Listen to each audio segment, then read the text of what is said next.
Hello Pisces. ये general prediction है Pisces के लिए फॉर द वीक स्टार्टिंग 23 सितंबर और ये पूरा रन थ्रू होगा अक्टूबर तक का। तो ये जनरल प्रेडिक्शन है पाइसेस के लिए। So take what resonate and leave what doesn't. इस रीडिंग में हम आपका करियर, आपकी पर्सनल लाइफ और डिवाइन गाइडेंस पे बात करेंगे। इस रीडिंग को देखकर अगर आपको लगता है कि ये आपसे रेजोनेट कर रही है सो प्लीज़ कमेंट करिएगा, क्लेम करिएगा इस रीडिंग को। और प्लीज़ इस चैनल को इनकरेज करिए, लाइक करिए, सब्सक्राइब करिए और अपने कमेंट्स भेजिए। I will wait for your beautiful comments to show up. सो चलिए देखते हैं पाइसेस आपके जीवन में क्या होने वाला है 23 September till end of October. Again general reading, so let's dive into and see Pisces आपका कैसा फ्यूचर रहेगा। सो पाइसेस आपके अगर प्रोफेशनल एंगल को देखा जाए, आपकी ऑफिस लाइफ को या आपके बिजनेस में या आपके करियर पॉइंट ऑफ व्यू से, सो कहीं ना कहीं आप ऑफिस पॉलिटिक्स के शिकार हो गए। स्पेशली किसी ने आपके खिलाफ कुछ ऐसा न्यूज़ स्प्रेड करी जो गलत थी। यहाँ एनर्जी निकल कर आ रही है एक फीमेल की यहाँ पे। सो हो सकता है आपकी ऑफिस में कोई ऐसी डोमिनेटिंग फीमेल थी जिसने आपके खिलाफ कुछ अफवाह फैला दी, जो गलत न्यूज़ फैला दी और चीज़ों को बढ़ा चढ़ा कर प्रेजेंट कर दिया, जबकि रियलिटी में ऐसा कुछ नहीं था। हो सकता है ऑफिस में जब हम काम करते हैं कई बार हम मजाक मस्ती करते हैं, गॉसिप करते हैं, तो उसी चीज़ को 10 टाइम्स मल्टीप्लाई कर कर उसमें कुछ एडिशंस और कर कर आपके नाम के साथ ये पब्लिश कर दिया कि आपने वो न्यूज़ स्प्रेड करी है, या कहीं ना कहीं आपको स्पॉटलाइट में डालकर बहुत ही विटी तरीके से आपके ऊपर इल्ज़ाम लगा दिया, जिस वजह से ऑब्वियसली बात है आप बहुत गुस्से में आ गए और बहुत फ्रस्ट्रेट हो गए और एक बहुत पेनफुल एनर्जी में चले गए कि मैंने ऐसा तो नहीं करा था, कुछ ऐसा तो नहीं हुआ था, इतना बड़ी भी कोई चीज़ नहीं हुई थी, वो तो एक बस it was just one sentence और one line and I didn't mean to do that. कहीं ना कहीं बिजनेस में देखा जाए तो आपके साथ जिनका बिजनेस है तो उनके साथ धोखाधड़ी हुई है, चीटिंग हुई है आपके बिजनेस में। हो सकता है आपका बिजनेस पार्टनर उसने कुछ चीटिंग आपके साथ करी है and he tried running away from the responsibility.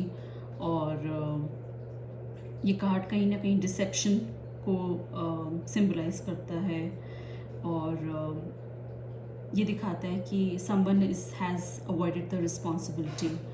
So हो सकता है आपका जो बिज़नेस पार्टनर हो उसने अपनी रिस्पॉन्सिबिलिटी ठीक से नहीं उठाई और बोल दिया कि मुझे लगा कि तुम संभालोगे इस चीज़ को लेकर, जिसकी वजह से आप बहुत परेशान हो गए और कहीं ना कहीं ब्लेम आपके ऊपर आकर ठहर गया। सिमिलरली ऑफिस पॉलिटिक्स की बात करें तो वही एंगल निकल कर आ रहा है कि किसी ने अपना इल्ज़ाम आपके ऊपर लगा दिया और आपको जिम्मेदार ठहरा दिया कि मुझे तो लगा कि सो एंड सो पर्सन इस काम को पूरा करेगा, बट और आप असमंजस में आ गए कि ये क्या हुआ, मैंने तो ऐसी तो हमारी कोई बात नहीं हुई थी। तो आपको स्पॉटलाइट में डाल दिया और एक नेगेटिव एंगल से आपको शो करा। बट बिकॉज आप एक बहुत ही कंपैशनेट इंसान हैं, आपको समझ में आता है कि चीज़ें होती हैं, लोग कई बार अपना दूसरा रूप दिखाते हैं, तो आप भगवान से यही प्रार्थना कर रहे हैं कि भगवान प्लीज़ एक सही डिसीजन मेरे लिए लिया जाए, ताकि अगर ऑफिस में ये बात फैल रही है तो आपके बॉस, आपके सीनियर्स दोनों पहलू को सुने, समझें और उसके बाद डिसीजन लें। तो डिवाइन कह रहे हैं कि डेफिनेटली सही जस्टिस लिया जाएगा। जब आपके मैनेजर के सामने दोनों पलड़े रखे जाएंगे, दोनों पार्टीज़ अपनी बात रखेंगे, तो जस्टिस आपको डेफिनेटली मिलेगा, जिससे आप बहुत खुश हो जाएंगे। बिकॉज ऑब्वियसली आप वही मैनिफेस्ट कर रहे थे, वही प्रे कर रहे थे कि God please save me from this situation, this job is also equally very important for me, और यही मेरा सर्वाइवल है, so I don't want to lose my job. तो एक डिवाइन आपको यही कह रहे हैं कि भ्रम की स्थिति से आप निकल कर अब आपको जस्टिस मिलेगा, और जब आपको जस्टिस मिलेगा so you will be very happy, emotionally आप बहुत कंटेंट होंगे। बिकॉज कहीं ना कहीं इस पास्ट इंस्टेंस से you have had sleepless night, आपको रातों में नींद नहीं आती थी, आप बहुत परेशान रहते थे, और आप डिवाइन से यही प्रार्थना करते थे कि डिवाइन मुझे इस सिचुएशन से निकालो, मुझे न्याय चाहिए, मुझे जस्टिस चाहिए। डिवाइन आपको तो पता है कि मैंने ऐसा कुछ नहीं करा है, सो डिवाइन आपको यही कह रहे हैं कि आपको जस्टिस मिलेगा, और आप इमोशनली सेटिस्फाइड होंगे उस डिसीजन से। अगर कुछ गलती आपकी और कुछ दूसरी पार्टी की रही है तो आपको भी समझाया जाएगा कि आपको एज्यूम नहीं करना है, कट टू कट क्लियर बात करनी है अपनी कलीग से, अगर वो काम या रिस्पॉन्सिबिलिटी को लेकर है कि मैं ये काम कर दूंगा और तुम्हारा ये काम करना है, या अगर गॉसिप की बात है कि नहीं मेरा कहने का मतलब ये नहीं था, ये मेरा कहने का मतलब था और शायद तुमने गलत इंटरप्रेट किया। तो इस तरह से बातों को सुलझाया जा सकता है और एक कंक्लूजन पे निकल कर आया जाएगा। तो आगे से आपको क्या करना है, आगे से आपको केयरफुल रहना है। ओके, तो यही मैसेजेस डिवाइन ने हमें विजडम टैरो से दिए हैं, क्योंकि आप काम तो बहुत कर रहे हैं। ओके, काम आप बहुत कर रहे हैं, बट आपको लग रहा है कि उसका क्रेडिट मुझे नहीं मिल पा रहा है, जिस वजह से आपकी तबीयत भी कहीं ना कहीं ख़राब हो जा रही है। तो आपको एक बैलेंस एनर्जी में लेकर आना है। ओके, और आपको कोई भी चीज़ एज्यूम नहीं करनी है, आपको कट टू कट बात रखनी है। ये मेरा काम है, मैंने इतना काम कर लिया है, ये तुम्हारा काम है, और अपनी काम को आप वेल डॉक्यूमेंट करिए। ओके, उसको अगर ईमेल में करना है तो ईमेल कंफर्मेशन लिखिए, अगर आपको ऑफिस मैसेंजर या टीम्स में कहीं कंफर्मेशन अपना लिखना है तो वो चैट में कर आप कंफर्म करिए। तो एक प्रॉपर फॉर्मल तरीके से उस चीज़ को आप डॉक्यूमेंट करिए और एक कंफर्मेशन ले लीजिए, एक राइटिंग में आप ले लीजिए कि मैंने ये काम कर लिया है और हमारी कॉल में ये बात हुई है और ये काम आप करोगे। तो कहीं ना कहीं अपने आप को प्रोटेक्ट करिए, सेफ प्ले करिए, और ऐसे चालाक लोगों से आपको बचना होगा। आपको बचना होगा ऐसे चालाक लोगों से जो आपके ऊपर ब्लेम गेम कर रहे हैं। So now you need to be up in your game and you need to outsmart them and outshine them,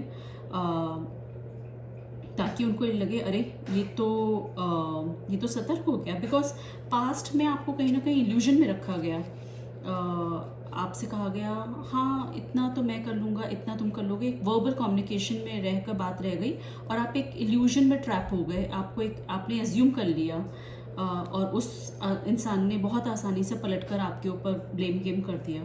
तो आपको स्मार्ट एक्ट करना है। ओके, एंड बिकॉज आपको ये जॉब की ज़रूरत है, ओके, या आपको अपने ये बिजनेस की ज़रूरत है, तो आपको स्मार्ट एक्ट करना है। आपको ऑफिस पॉलिटिक्स, ऑफिस टैक्टिक्स सीखनी होंगी, समझनी होंगी, और अपने काम को डॉक्यूमेंट कर जैसे अगर मैनेजर को सीसी में कर कर आपको अगर इंटरनली 2 टीम मेंबर्स की बात हो रही है तो आप दूसरी पार्टी को ईमेल करिए और अपने मैनेजर को उसमें लूप इन करिए, ताकि आप प्रोटेक्टेड रहें और आपके ऊपर कल को कोई इल्ज़ाम ना आए और नेक्स्ट टाइम सामने वाला चाह कर भी आपके ऊपर कोई इल्ज़ाम लगा ना पाए। तो डिवाइन वही कह रहे हैं कि आप थोड़े समझदार हो जाइए and good luck is on your वे। आपके जो बैड डेज थे वो ख़त्म हो चुके हैं, इससे लर्निंग लीजिए, अपने को वेल स्टैब्लिश करिए, स्मार्ट हो जाइए अपनी लाइफ में, अपने प्रोफेशनल वर्ल्ड में, और बहुत ज़्यादा मेहनत करने की भी ज़रूरत नहीं है। आपको बैलेंस कर कर चलना होगा। ऐसा ना हो कि आप बहुत ज़्यादा काम करें और डिवाइन कह रही है कि आपकी तबीयत ही ख़राब हो जाए। नहीं, वो आपको नहीं करना है। तो आप अपनी एनर्जीज़ को बैलेंस करिए, टाइम से खाना खाइए, टाइम से सोइए, जितना भी 7-8 घंटे में आप काम कर सकते हो आप उतना काम करो, उसको डॉक्यूमेंट करो और move on to the next day. Again come back to the next day to the office with fresh energy, और उसके बाद आप स्मार्टली अपना काम करो and you have abundance coming up on your way. So congratulations, बहुत ही सुंदर प्यारा कार्ड आया है।